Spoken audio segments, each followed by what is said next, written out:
Hello and welcome to the Angus Report, a news program geared specifically toward cattle producers. I'm Bob Cervera. And I'm Paige Wallace. From American Angus Association headquarters in St. Joseph, Missouri, we bring you the week's top headlines, beginning with a look at anticipated changes to Japan's import restrictions and potential effects on the U.S. cattle business. The World Trade Organization says country of origin labeling laws violate global trade rules. A WTO report suggests the U.S. revised country of origin provisions. Cold winter temperatures have arrived in many parts of the country, but will old man winter be kind this season? What producers can expect this winter. Proposed GIPSA rules near implementation. What dropped and what remained in the Grain Inspection, Packers, and Stockyards Administration rules on livestock marketing. And the American Angus Association debuts the Pathfinder Plus program.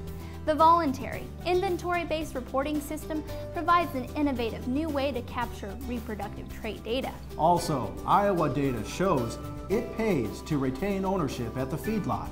How retained ownership means premiums for investments in genetics and management. This is the Angus Report. Our top story for the week. The Japanese government is looking to increase the age limit on beef from the United States. It's a change that has been a long time in the making. Currently, Japan only accepts product from cattle 20 months of age or younger. The proposed change could increase the age to 30 months in the future. Now, according to the U.S. Meat Export Federation, about 95% of all cattle processed for U.S. consumption are 30 months of age or younger. And experts say that difference of 10 months could mean up to $1 billion in increased sales to Japan, which is already the third largest purchaser of U.S. beef. While a definite timeline is unknown, policy analysts suggest changes could be made in the coming year. The U.S. law that requires country of origin labeling for meat and produce has been controversial from the start. And now, the World Trade Organization says that it violates international trade rules. Since its inception, the law, known as COOL, has been challenged by exporting countries and producers alike. The recent WTO ruling is in response to a complaint filed by Canada and Mexico, saying that the law puts their countries at a competitive disadvantage when sending products across the border. Many meat processors in the United States that traditionally purchase livestock from Canada or Mexico have chosen not to. The countries argue due to the increased costs associated with the labeling law. In fact, the Canadian Cattlemen's Association says the law costs their industry $400 million a year. The U.S. has until mid-January to appeal the ruling. Last winter, the Midwest experienced one of its coldest winters in recent history. Now, a University of Missouri scientist is predicting a repeat performance. Tony Lupo says atmospheric blocking patterns will keep cold air in place this winter, and increased moisture could make for snowier conditions across much of the Midwest. After looking at the data this year, I hate to be the bearer of bad news, but it looks like it's going to be a colder and a little bit snowier winter than normal here in the Midwest. We could be in store for similar snowfall amounts this year, some 6 and 8 inch snowfall events. Certainly we don't expect another 18-inch snow event because those are fairly rare.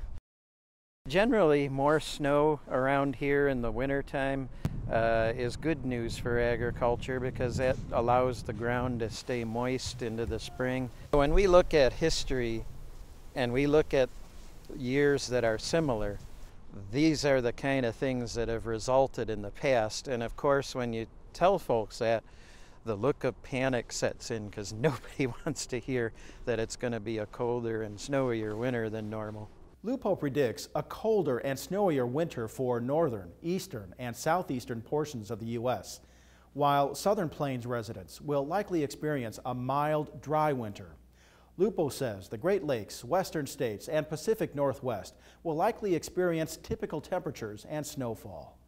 When cold weather hits, it's important to be prepared. Taking time to think through your cold weather strategy will protect your cattle and your bottom line, says Vern Anderson, animal scientist at North Dakota State University. He gives producers several tips for dealing with lower temperatures.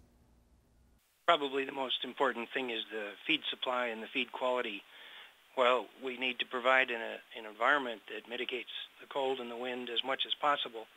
If we don't have adequate feed, the cows are going to be at tremendous disadvantage. The cow is the ultimate measure of whether you're feeding her to meet the needs of the environment or not. So keep a very close eye on the cow's condition. Deliberately look at those cows periodically, maybe not every day, but at least once a week, or certainly every 2 weeks.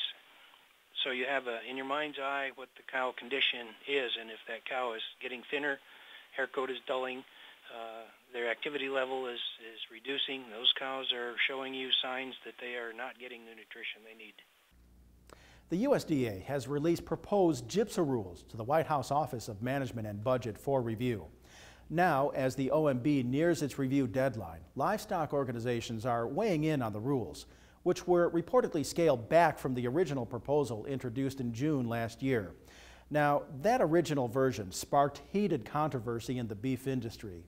Proponents argued that the rule would preserve competition in a consolidating industry, while opponents said it would lead to more lawsuits and damage value-based marketing.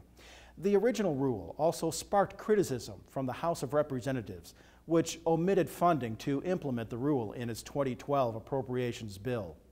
The current proposed rules reportedly retain provisions on poultry production and marketing, but omit certain provisions opposed by meat packers and many beef organizations.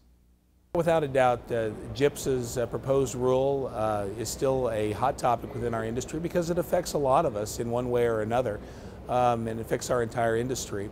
You know, here recently USDA did announce that it moved forward with putting into final form or interim final form some of the less controversial points of the original proposed GIPSA rule. And that still left a couple other key items that are concerning to everyone in our industry and of interest to everyone in our industry, the issues around competitive injury and so forth that are maybe more specific to the beef industry as well, compared to other components like tournament pricing and tournament systems that were more specific to pork and poultry. The proposed rule will go into effect 60 days after receiving OMB approval. When the Angus Report returns, we look at a new maternal reporting system developed by the American Angus Association and designed to develop additional reproductive trait measures.